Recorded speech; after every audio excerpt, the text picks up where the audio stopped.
Hello, welcome. We have an interesting live video that we're going to do today. So I'm sitting on my bed, I have my laptop in front of me, and I thought it'd be fun to just go through all of the support groups that I'm in on Facebook for all of the various different chronic diseases that I've been in. So I was in these groups initially for the chronic illnesses I had. So this will give you a really good idea of all of the things I was struggling with. And I probably know you from one of the groups. That's probably where you found me. That's probably why we're friends on Facebook, because I built almost all of my Facebook friends from different Facebook groups that I was in and that I was receiving help from and that I was helping other people in. I have been banned from a lot of support groups, I'll be honest.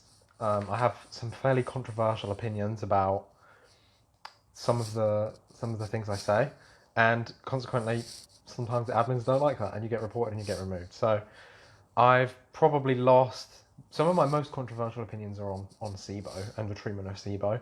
I think I'm in maybe one group. I know I was in like 10, I've been removed from all of them. So I'm just going to scroll through, we're just going to see what comes up, and I'm just going to answer the questions. So as I'm doing this, if you have any questions, make sure you let me know. So first question from the histamine and salicylate intolerance group. This is, in my experience, this is the best support group on Facebook if you have histamine intolerance. I never had salicylate tolerance myself, but I have worked with some clients that have had salicylate tolerance, and this is just like a casual life, so I'm just going to talk about what the hell I feel like. So I found that histamine. So let's look at the actual root cause of these problems.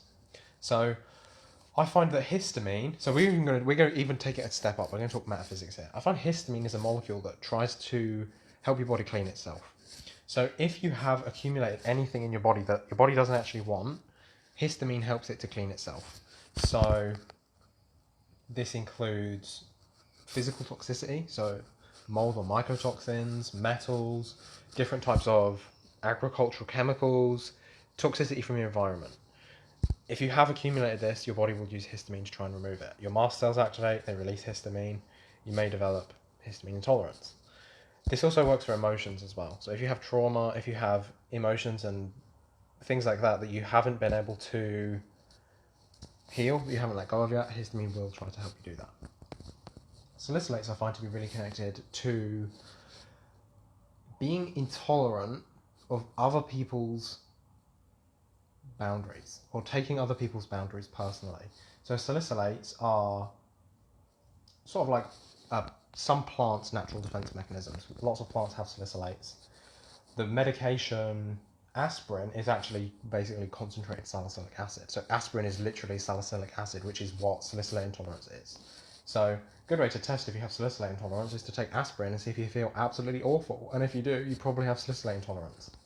So I never had that one, really fortunately, because that was really annoying. It means you can't basically eat any plants. So I'm really glad I didn't have that one. The question here in the group is, what are you able to eat for breakfast? So for me, this was really boring. I used to have the same 4 meals every single day for about 3 years, maybe 4 years. And this was a smoothie in the morning with 30 grams of beef isolate protein powder with some kale juice, pure kale juice, so no sweetness there, just kale. 4 raw egg yolks, 5 dessert spoons, so 50 grams of melted coconut oil, and I think that was it. So yeah, that was delicious. It wasn't, it was pretty horrible really. I had that for breakfast and I had that as my mid-afternoon snack every single day. So that is what I was able to eat for breakfast with histamine intolerance. You do definitely have more options, but I was really restricted. So I had lots of different types of intolerances piled on top of each other. Fortunately, salicylate was never one. So let's scroll down, see what we have in the next group. Ah, interesting. So this is the GAPS diet community. So I use the GAPS diet a lot. I've used it with many of my clients as well. It's a really good sort of I would call it like a self-help diet. So you can get the GAPS book. It's short for gut and psychology syndrome or gut and physiology syndrome, and you can read this and you can implement a GAPS diet by yourself. You can work with a GAPS practitioner or a GAPS coach if you need some more personalised help, or you can work with a coach that's used GAPS themselves. I used GAPS myself for about I still incorporate the principles of the GAPS diet to this day. The information that you learn from learning about the GAPS diet is information that will be beneficial to you for the rest of your life. So even if you don't have a digestive problem, I would suggest you check that out. GAPS diet, love it. So the question here, I've been following the GAPS diet for my mental health. I love it. It helps a lot. However, I now have SIBO. Oh, this is so cool because I was doing GAPS and I had SIBO and it was, this will be good. So let's see. I now have SIBO, which I've not managed to heal with GAPS intro. So now I'm about to embark on the medical medium protocol as my main goal is to get rid of the SIBO. Interesting. So I have a question here from Rachel. Hi Rachel, oh, you said you sent me a message. I've been having some problems with my Messenger app at the minute. So I've accumulated a backlog of a few messages. So I'll get back on top of that very shortly. And I'll get back to you. Your question is about struggling with ARFID and what you do to treat that. I'll give you a hand with that. I'll send you some messages soon. So with this question, but for SIBO, medical medium says no eggs and animal fats are out, which is kind of the core of the GAPS diet. So I'm curious if anyone's been in this situation. I don't want my mental health to deteriorate while healing the SIBO. Is plenty of coconut oil a good enough substitute? This is really interesting because this is exactly where I was. So having basically resolved my SIBO problems, I can tell this lady exactly what worked for me. So when you're looking at SIBO, you have to change the idea of it being an overgrowth. And okay, so here we go already. So this is why I got removed from all of the different SIBO groups, because this is a very alternative opinion. So I don't even like the diagnostic label SIBO. Small intestinal bacterial overgrowth implies an overgrowth. I really don't like it because when you hear overgrowth, you think you need to kill it. That's not true. We need to look at this instead as an imbalance, and we need to look at it as we've got a couple of things going wrong. So I look at this through the lens of the 5 pillars. The 5 pillars are the 5 primary core functions of the digestive system: stomach acid, digestive enzymes, bile, motility, and mucosa. If you have dysfunction in any of these 5 pillars, you are prone to overgrowth. First of all, because you cannot kill the organisms, you've lost the natural cleaning and cleansing mechanisms of the digestive system, but also because these are the mechanisms that help you break down, digest, and absorb your food. If you can't break down, digest, and absorb your food, SIBO will eat it for you, so you don't get sick from all of this putrefactive matter from this food rotting. So SIBO is an adaptive response. So that's one side of looking at it. I would also look at it from another perspective of a SIBO type situation is also adaptive because in more often than not, and if this lady is anything like what I'm talking about, you've probably accumulated some sort of toxicity in your life. So for me, there was plenty of emotional toxicity, that's for sure. But on top of that, we had mold and mycotoxins, and these were a huge issue for me. The way that your body removes these is it binds them into your bile, and then it's excreted through the liver, through the gallbladder, into the digestive system. The toxin is decoupled from the bile acid by your probiotic bacteria and is removed. So you can see how it's really important that bacteria are present for this, and if this process is trying to occur and it isn't happening properly, you might have a SIBO kind of situation because the bacteria are growing where the bile is being released because the bile is toxic, and they're trying to break these toxins off of the bile so that it can be removed from the body. So I would, instead of transitioning to a medical medium type diet for this, I'd stick with GAPS, but I would go back to the root cause. And this is the question that I always ask all of my clients. Like the first call that I have with my clients is called the root cause consultation, because we need to figure out the root cause. SIBO is an adaptive response to something. Either you're eating food you can't digest, or you're exposed to some kind of toxicity that this is helping you survive through. We need to figure out what the root is.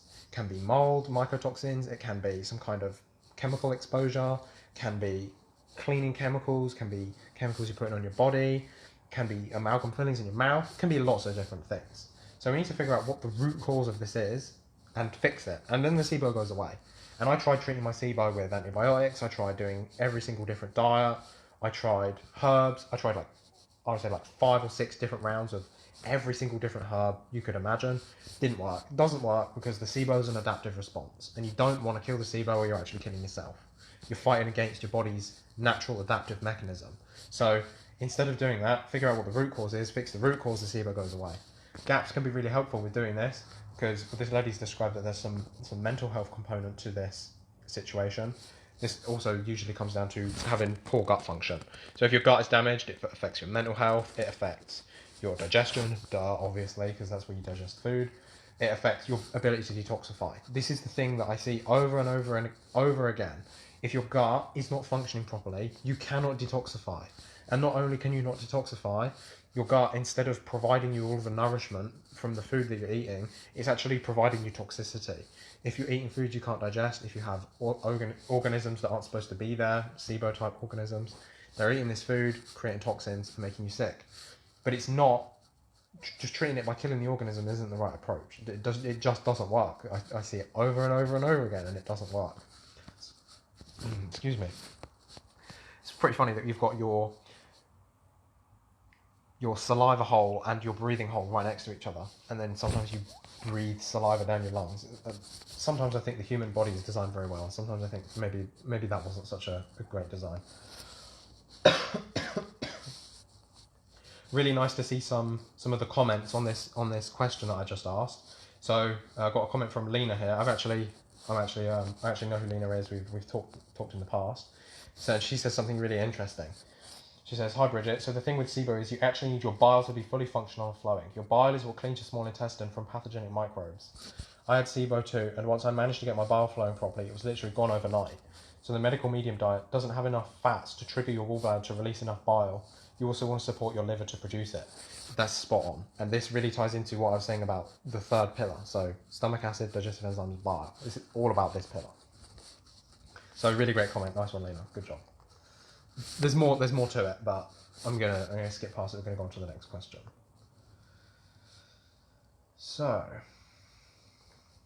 okay, I don't know what else to think anymore. What is the best water? I thought Fiji water was the best.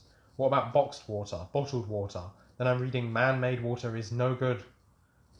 Example like Kangen. So what should we drink? This is interesting. So water is really important, but don't overcomplicate it. Your body is really good at doing the best with what you provide it.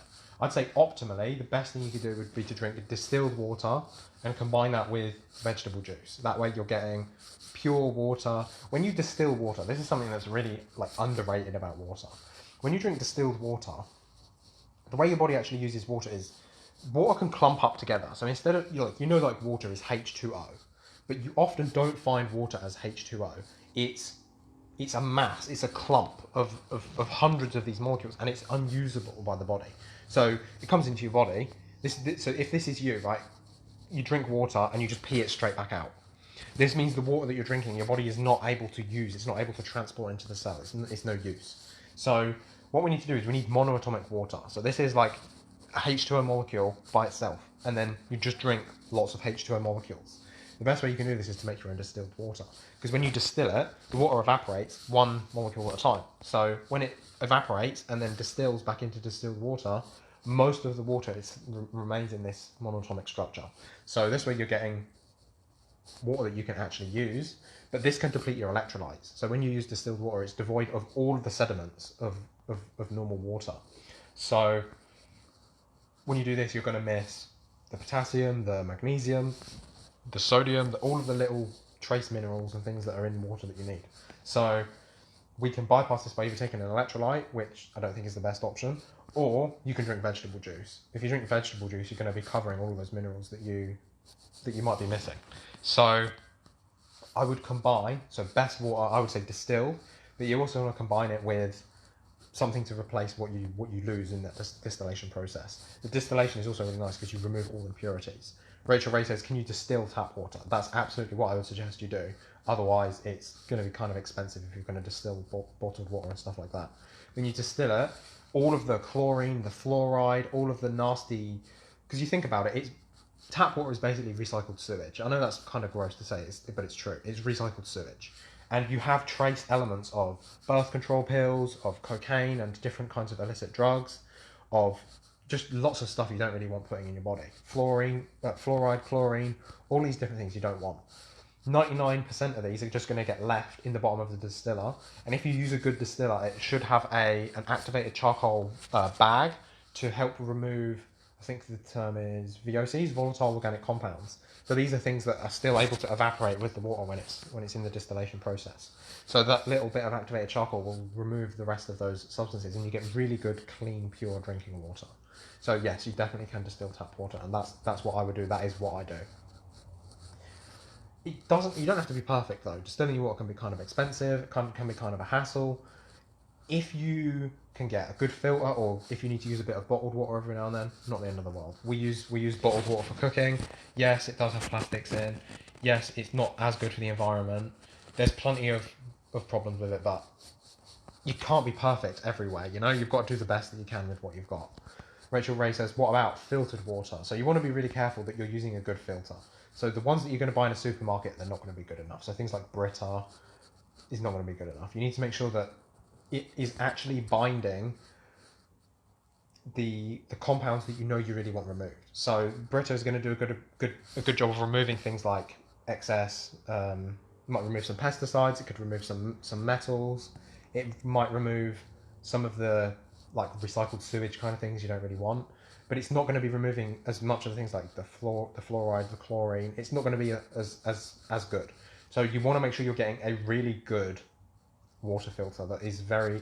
To be honest, I don't know that much. I used to use a Berkey. I've heard bad things about Berkey since I used it. So I'm not going to give you any recommendations for a water filter. I'm going to say don't be too hard on yourself. It's at the bare minimum, go for bottled water. A step up from that would be some kind of decent water filter and using distilled water alongside vegetable juice. Those would be my suggestions. But don't overcomplicate it, okay? You've got so much other stuff to stress about. You don't need to be stressing out the water that you're drinking as well. Even if you do all of this, you're still going to have to bathe in it. You're still going to have to shower in it. You're still going to get exposed somehow. So do the best you can, but then just work on providing your body all the other things and taking care of it in all of the other ways that are more avoidable. Like stop lathering toxic sunscreen and spraying deodorant on your arm. Like that's not helpful. And make sure you're eating a nutrient-dense diet and supporting your microbiome. That's the biggest thing, support your microbiome. That's the best thing you can really do. So, next question. Let's go. Let's see what groups we can see.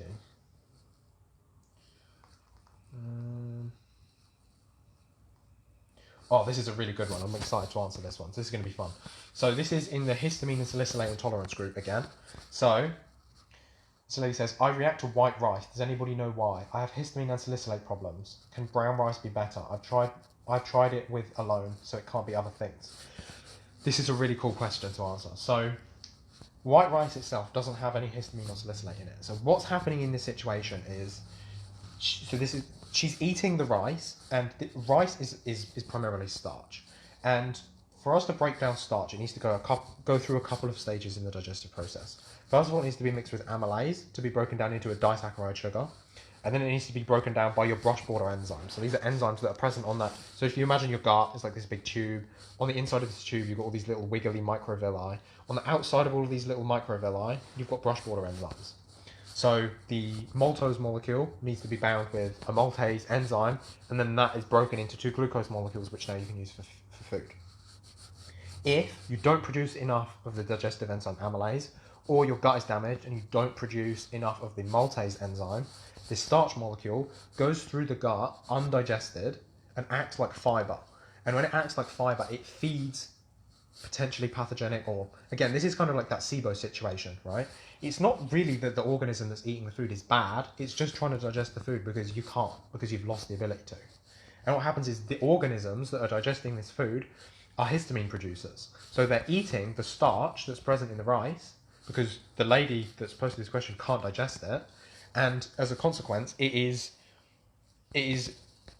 producing histamine in that breakdown process. So a food that doesn't have any histamine in it is causing a histamine reaction, because histamine is being produced in the gut as the rice ferments in the gut, and the bacteria that are present in her digestive system that are probably the organisms that are causing her to have histamine and salicylate intolerance in the first place are eating the rice and producing histamine, and that's absorbing and causing a histamine intolerance reaction.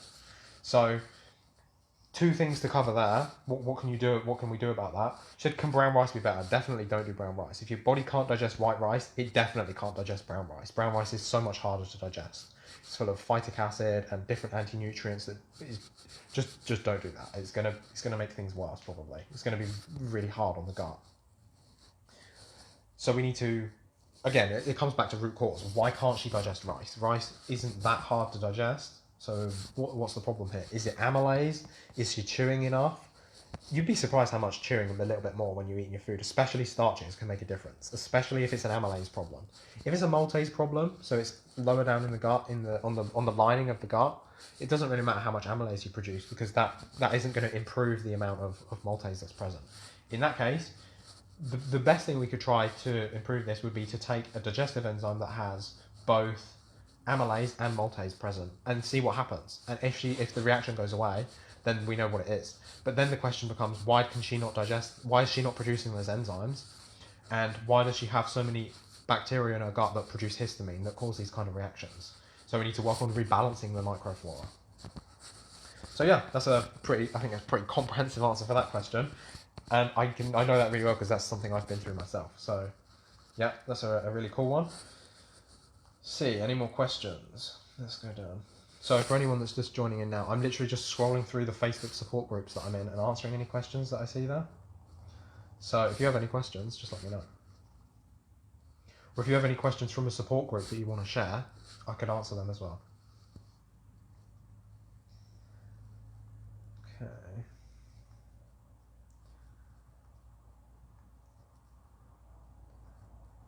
I'm getting not many questions.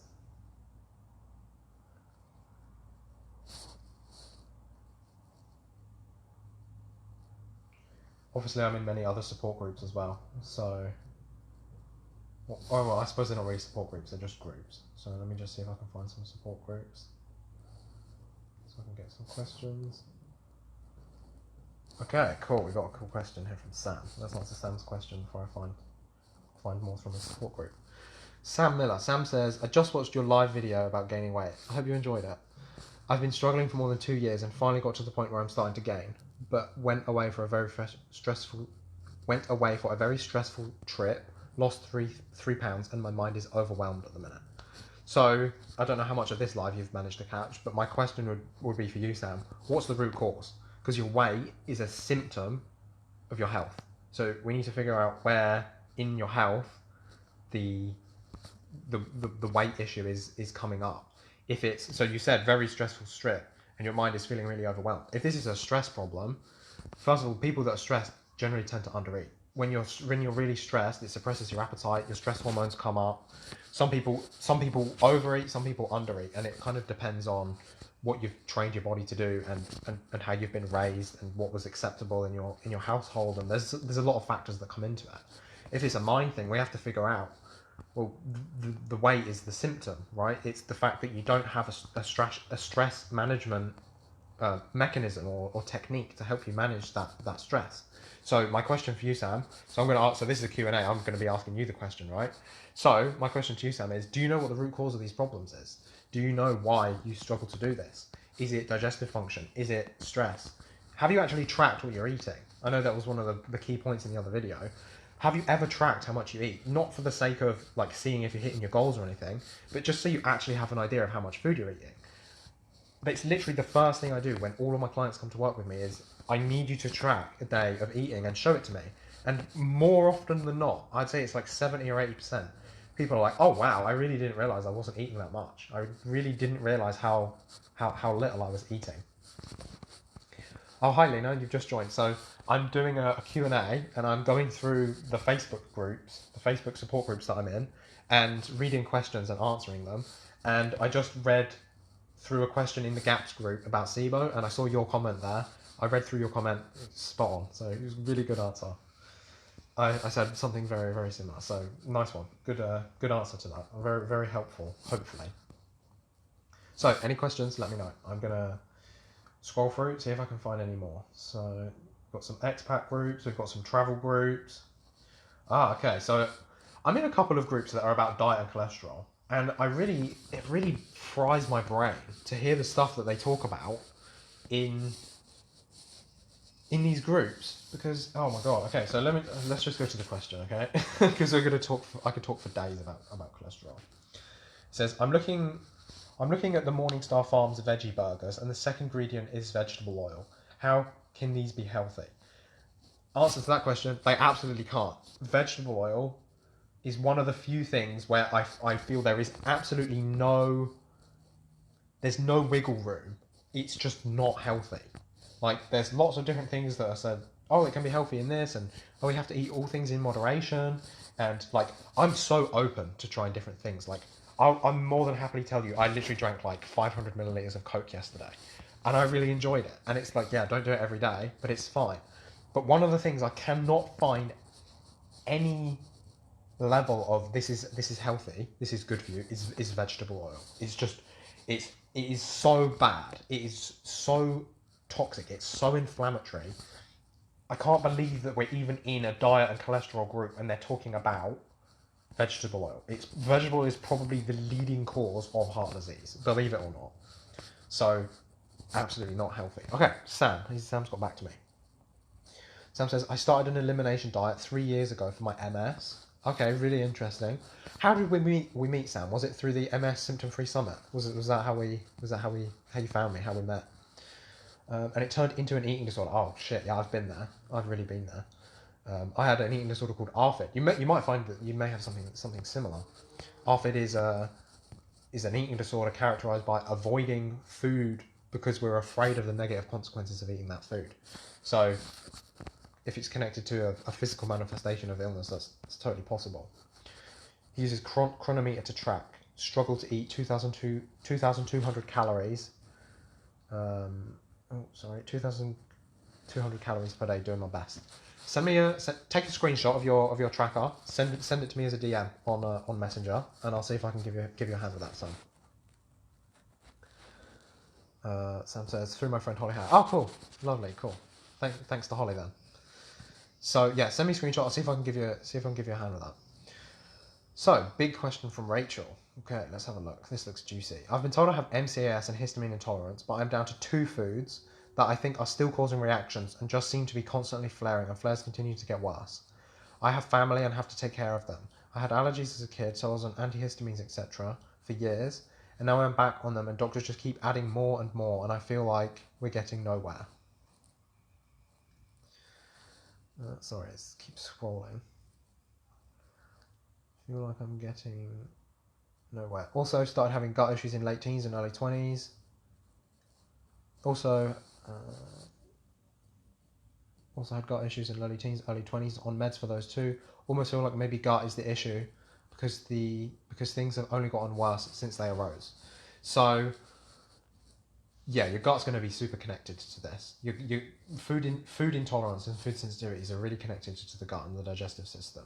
So, I think in this case we have to look at 2 things separately. So I don't know much about you just yet, but I'm more than confident in saying that you have 2 big problems you need to focus on here. You've got, on one side, you've got a physiological intolerance to certain foods, but I also think there may be some level of emotional intolerance to some foods. And this is really hard to hear, and it's difficult for me to say, because I know how it feels being on the end of receiving this, because I was there as well. And when I was in a place where I had all of these food intolerances, for someone to tell me, like, this is emotional, or like, for me, this was actually an eating disorder.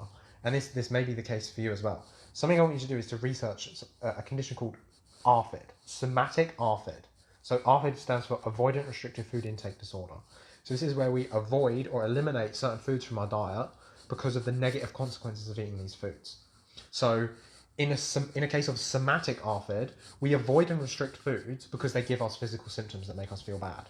And you might think, well, duh, obviously I remove foods from my diet because they make me feel bad. And this is why it's really tricky, because there's 2 problems here. There's a level of physiological intolerance. Probably you can't digest a lot of these foods because your digestive system's weak, or you're missing the right microflora, or the 5 pillars aren't functioning properly. So stomach acid, digestive enzymes, biomotility, mucosa. If any one of these is struggling, you're going to have digestive problems and food intolerance. So if we can figure out what they are, support them, get the physical levels like functioning again, so you're able to digest and absorb some foods, Then what's left is the emotional side of things. And what I find is the common pattern with this kind of symptomology expression and eating disorders is it often happens because we feel really out of control. And when I say that, you might think, no, that's not me, I feel in control. That's because you're not aware of this. So when we have an eating disorder, we have this is where we are consciously, this is who we think we are, and then we flip into like in anorexia and bulimia, you see it's like you flip into binges and then overtraining, and bulimia it's like you're like this, and then you throw up, and then you feast, and then you throw up, and then you binge, and you throw up. But in somatic ARFID it's different, because what's happened here is we've completely split we've actually created like a split in our psyche, and we don't swap back and forth between these two different sort of like personality expressions. Instead, we've got one that we hold as our conscious identity, and the other one that manifests just purely through the body as physical symptoms.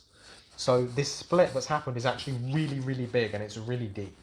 And you won't, when I'm saying these things, your instinct is going to be to say, that's not me, that's not what's happening. And that is actually a really good indicator that that's actually what's happening, because that's where the disconnection is happening. But it can be really hard to work on that if there is physiological illness as well. So we have to work on the digestive capacity, the food intolerance. I'm going to send you a message after this, Rachel, and see if I can help you out with this.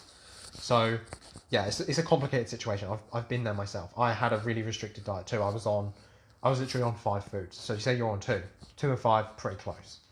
But it was like you're saying. You say, sometimes I take a bite of food and get really, really sick. I was exactly the same. It would make me horribly ill. And now I'm at a point where I can eat anything I want without any food intolerance at all. Like I said, like yesterday I had some pizza, I had some Coke, and I'm fine. So we can get you there as well if you're willing to do the work where the work needs to be done. And I'm telling you, it's totally possible. If I can do it, so can everybody else. And I really believe that you can. So I'll send you a message and see if I can help you out with that. So, on to the questions. I think I'm going to do 2, maybe 3 more questions, and we'll see. Okay. Again, if you have questions, just let me know. And let me know if you're enjoying this kind of thing. I actually quite like this. It's quite fun.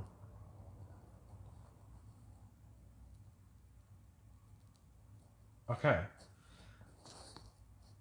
Oh, this is good. So this is the only... Rachel says you're awesome. Thank you. I appreciate that. So this is the only SIBO support group that I'm left in. So this is SIBO/Candida/IBS support group. Every other SIBO support group I've been removed from. I've been deleted from. The admins have removed me and I cannot access them anymore. So this is the only support group for SIBO that I have left. So the question is, my endoscopy read negative for fungal organisms. Does that rule out Candida? Any helpful info would be greatly appreciated. So when they say endoscopy, what do the question is even kind of a bit vague. You know, when you say you did an endoscopy and they did the test, that's not what they actually tested. Either they take a sample and then they look in the sample for fungal organisms, or they do a culture where they scrape some of the organisms that are on the gut and then put them in a petri dish and let them culture and see what grows. So I can't even really answer this question because it's not really a fully formed question. So nothing I can really do there. Can't really answer that question. The question, they also say, does it rule out Candida? I really think with Candida, the symptoms speak for themselves. The symptoms of Candida are so obvious. You'll either have some kind of fungal expression in the body, so you have like yeast infections, or in like the genital area, or like thrush, or in the mouth. White tongue can be pretty obvious, so you stick your tongue out first thing in the morning, just white. If you have like toe fungus, that can also be a really good indicator. Fungal smells, so you can have like body odor that smells like fungus. And being really, really bloated, especially when you eat carbs, that can be an indicator as well. But it's really important to... I think that testing is great and all, and I like it and I use it a lot, but I think symptoms tell you way more. So with somebody asking, does this test rule out a fungal organism, you need to look at it in context with all of the symptoms as well to really get any kind of meaningful answer. Rachel says, you're giving so much more than you know. It's my pleasure. I really enjoy this and I have a lot of fun. So, 2 more questions. Any more questions for anybody?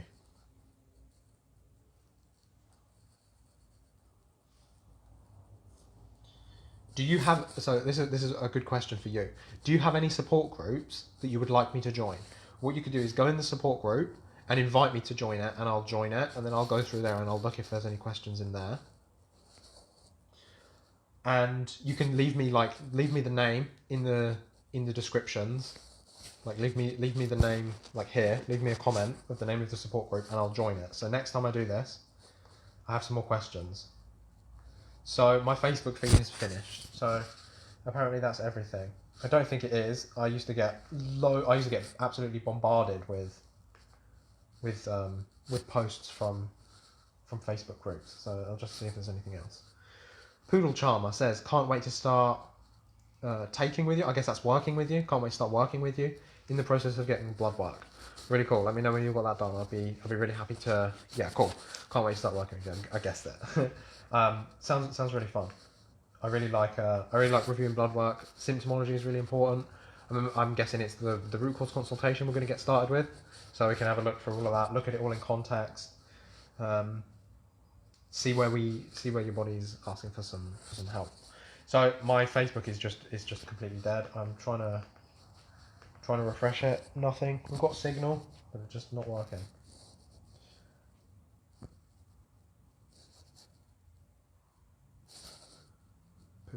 Histamine intolerance. Okay. Histamine intolerance. That's a fun one. That's a really good one. You can get. Where are you at with this? Do you have it under control with diet? Are you still experiencing histamine intolerant symptoms? Are you daring to try other foods, or are you stuck on a really restrictive diet? Do you think it's just a physical problem, or are you open to the emotional side of things as well? Because I can very certainly tell you, more often than not, histamine intolerance has an emotional root cause to it as well. Very, very common. So, okay, my group's cool, it's refreshed. So let's have a look. Let's see if I can find a couple more questions. As I said, I kind of got removed from a lot of support groups. So if you have any more that you want me to join so I can get some more questions, that would be really cool.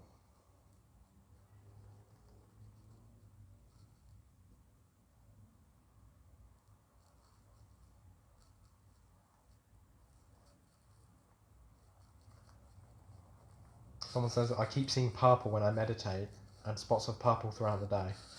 So, not really a question, that's kind of a statement. Colour purple is connected to the third eye chakra. So, I find that I have a strong affinity to purple. I have a purple pillow. I have an amethyst just here. I really like the purple colour. It's one of my favourite colours. So, interesting that popped up. Really connected to intuition and just knowing things. Rachel says, that's just wrong. Why would they remove you? I know it's funny, isn't it? All I do is come on here and try and help and answer questions, and then you get removed. So yeah, I think it's when you say things that kind of go against the narrative of the group. There's lots. So first of all, lots of the SIBO groups, the people adopt the illness as a part of their identity. And when you say, actually, there are solutions so you don't have to have SIBO for the rest of your life, the admins who kind of believe that you do kind of have it for life, or they have their own product that they're selling in their group, they don't really like that, so they're like, yeah, you can get out, and they just kind of ban you. Does brain retraining help? Yes, it really does. However, you're only working on the conscious, and maybe you're touching the subconscious a little bit as well. I find that when you're trying to heal these things, you really have to be working on the somatic level, especially as in your situation you described. A lot of the manifestations are physical health problems. We have to work where the problem is, and if the problem is in the body, we need to work using a somatic modality. So we need to work using something like, so I use SRT, somatic release technique. This is sort of like brain retraining but on steroids. So so brain retraining is kind of you're using a lot of effort, and you're trying to use your brain to do the retraining process. The thing is, your brain is nowhere near as powerful as your brain is your conscious mind. Your conscious mind is like not even 1/10 as powerful as your subconscious. So if instead of using the conscious mind, we use the subconscious mind, and this is the subconscious mind is the same intelligence that is making your heart beat right now, that makes you breathe while you're asleep. That even if you're sick, right, even if you have lots of different chronic health problems, you're still healthier than you are sick. Otherwise, you'd be dead. And it's this power, this part of you that when you cut your hand, it heals by itself. When you get a burn, the skin heals by itself. Your hair keeps growing. Like, your saliva's producing. Like, even if you have illness, your body's still functioning more than it's dysfunctional. And it's this is the power of the subconscious mind. This is the power of the somatic mind. And if we do brain retraining, but we work on it from a somatic perspective, instead of trying to lift the weight of the training with the mind, we're allowing the subconscious to do it. And the subconscious is like 10 times stronger. So not only do you get faster results, but it takes way less effort. And it's just the way to go. You know, it just makes sense. Who doesn't want more results without trying as hard? It just makes sense, right? But it does require a level of surrender, because you have to allow your body to do what it wants to do. And your body, it can be hard to admit, like, the body is smarter than you. And for me, when I was going through this healing process and learning that I didn't actually need to maintain a restrictive diet, and I actually benefited from eating foods that I had deemed as bad, that was a really hard thing to overcome, and it was really hard for my ego, for my conscious mind. But when I was able to surrender that to my subconscious mind and the somatic mind, the intelligence that runs your body, I had a breakthrough, and I could basically eat anything I wanted within 24 hours. So that's the power of doing it this way, working with the subconscious mind and the somatic mind instead of trying to do brain retraining. It just makes sense to me, because it's faster and it's easier and it takes less work and you get better results. So Rachel says, is this like somatic or vagus nerve type stuff? Yeah, it's somatic, exactly. So it's more focused on the expressions within the body instead of with the mind. So we're doing the heavy work inside the body. Okay, I'm going to take one more question from a support group that I can find. Okay. As I said, invite me to the groups you want me to answer the questions of, because I would love to. And what would be really helpful, if you've watched this far and you've been enjoying this, what would be really awesome is, although I'm banned in lots of groups, you can still share my stuff to the groups and people can see it. I just can't post that, and I'm not a part of the group.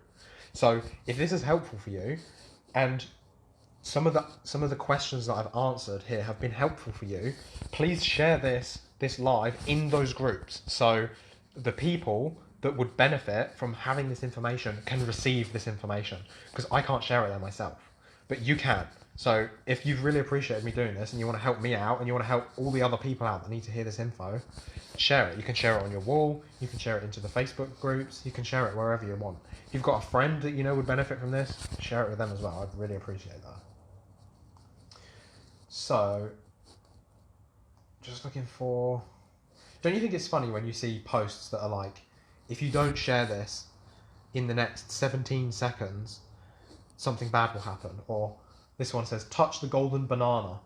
God blesses every hand that touches the golden banana. What is that about? Okay. Struggling for the last question here. Hope I'll find one.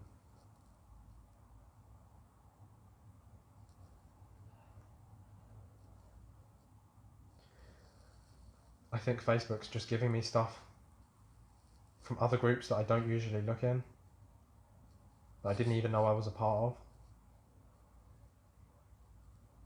I have a lot of expat groups because I'm from the UK, but I live in Portugal, so there's a lot of expat group posts.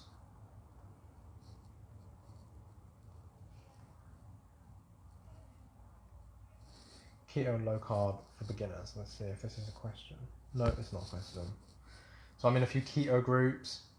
Okay, this is cool. So this will be a nice one to finish it off. So this is the Spooky 2 Life for Life support group.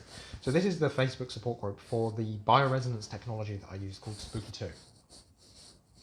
So interestingly as well, I'm doing a Spooky 2 bioresonance detox and parasite cleanse very shortly. We're going to run through a full lunar cycle. So we're going to go from from a new moon all the way until we're going to go from a new moon to a full moon, and then to a new moon again, and we're going to be cleansing parasites the whole way.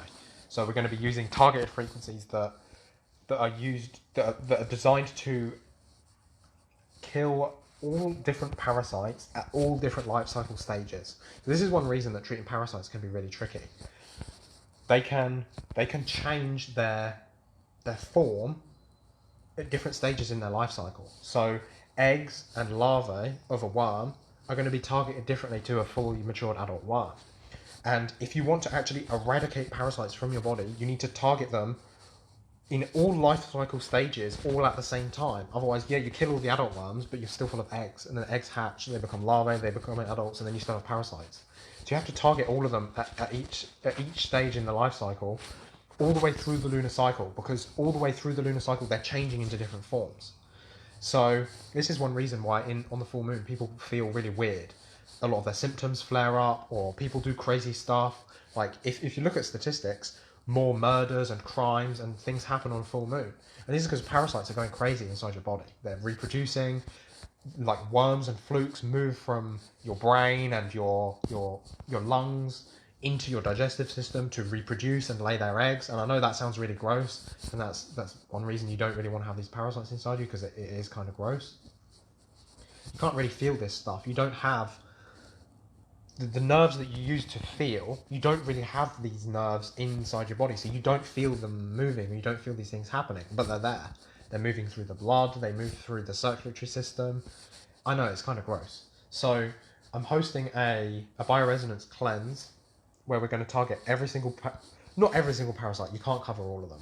What I'm doing is I'm targeting a very specific list of the most common parasites that cause the worst disease. So this includes things like H. pylori, EBV, Lyme disease, certain strains of E. coli, so things like salmonella in the gut.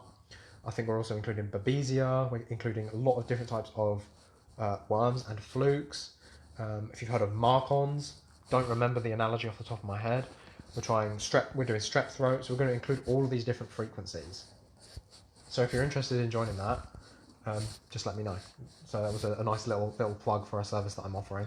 I think we're starting on 25, so you've got until 23 to sign up. So you've got 4 days, and I can only take 10 people as well, because I need the other generator for detox support. So I can only take 10 people for this one. So this person says, I have the generator X, and I know I need to run the terrain protocol first, but the PDF is overwhelming me. So the terrain protocol is like a set of frequencies that are designed to clear the body of the most common toxicity. So when we're doing this parasite cleanse, we're going to be running the terrain protocol first. So we're going to have 11 days of the terrain protocol. Then we're going to have the full lunar cycle of the parasite cleanse. So it's actually 2 programs combined into one. And this is what Spooky suggests you do. So the manufacturers of this hardware and this software suggest you that anybody that uses the technology runs through one full terrain protocol before they do anything else, because it sets a good terrain in your body. It helps your body to detoxify, make sure that all of your organs are entrained to function properly.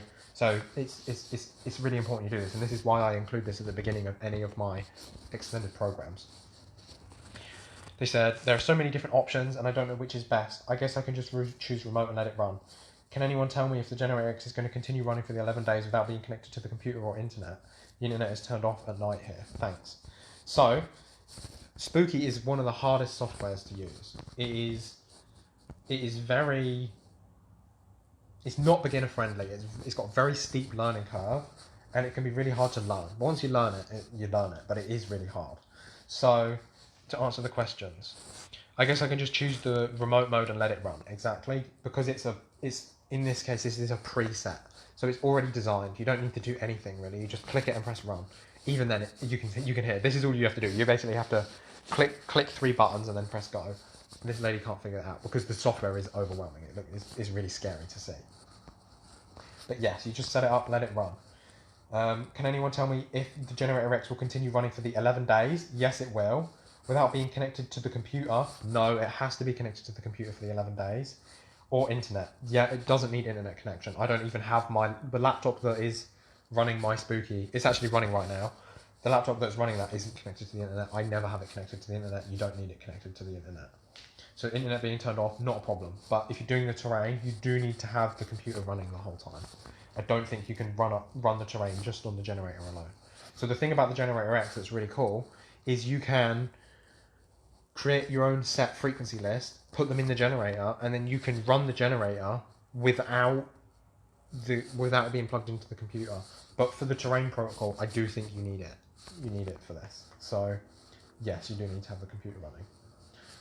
So that is everything for today. I hope you've enjoyed this live with Q&A. As I said, make sure that you invite me to all of the Facebook support groups that you want me to browse through and answer the questions of, because this is something I can do like weekly. I quite enjoy this, quite a lot of fun. I just ran out of questions. So make sure you invite me to your support groups, leave me support groups that you'd like me to join, and I'll answer the questions that I find there. And you can leave me questions too. Rachel Ray, so final question. Rachel Ray says, is spooky something you hook up to your body? You can use it in contact mode. I most of the time don't. I use it in remote mode. This way it's working using quantum entanglement. So it's not broadcasting frequencies, it's vibrating things on a cellular level. So this way I can connect from my device so in this program that I'm going to be running, up to 10 different people in the world. And they could be anywhere. They could be on Mars, they could be in Spain, they could be on Jupiter, they can be wherever they want. They could be on the other side of the universe. It doesn't matter, because it's not broadcasting frequencies through the air, through airwaves. It's working using quantum entanglement, which is really, really cool science. And that's why it's called, the device is called Spooky 2, because this principle of quantum entanglement was first described by Einstein as spooky action at a distance. So Spooky 2, spooky action, quantum entanglement, it's all the same thing. So make sure you invite me to your support groups so that I have more questions for next time. And if you've enjoyed it, make sure you like it, make sure you heart it, make sure you subscribe if you watch this on YouTube, make sure you share this to all of your friends and family and support groups and wherever this would really appreciate it. So that's everything from me. I'll see you soon. Ciao.